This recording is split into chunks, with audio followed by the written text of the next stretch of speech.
10.2 exercise से पहला प्रश्न। ये वेक्टर लिखे गए हैं ए बी और सी आई जे के पदों में, इनका परिमाण ज्ञात करना है। परिमाण से तात्पर्य है उसका मापांक यानी उसका अदिश रूप बिना दिशा के। तो जैसे इसको निकालते कैसे हैं वो देखिए। यहां से इसका हल देखेंगे, सॉल्यूशन।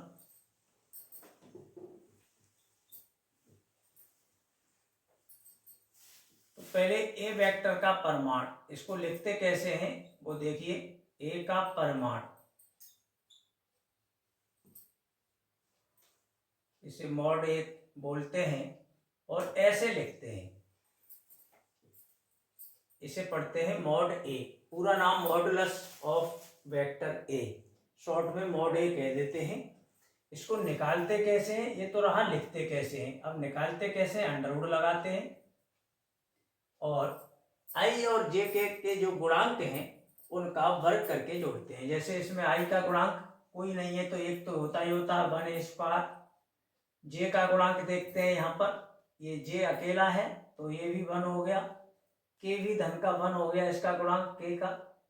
ये आपका ए वेक्टर का परिमाण आ चुका है, ये 3 हो गए।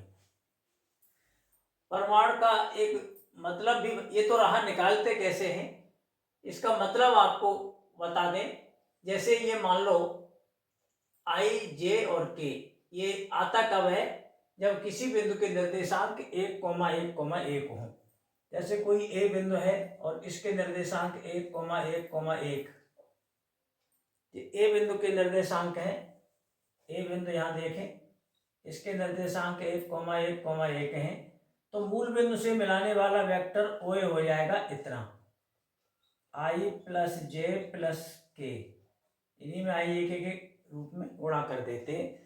तो ये दिए गए बिंदु के इससे सदिश आ गया आई ए के पदों में। और मूल बिंदु से इस बिंदु की जब दूरी निकालेंगे तो ये आपकी दूरी इतने के बराबर आ जाएगी।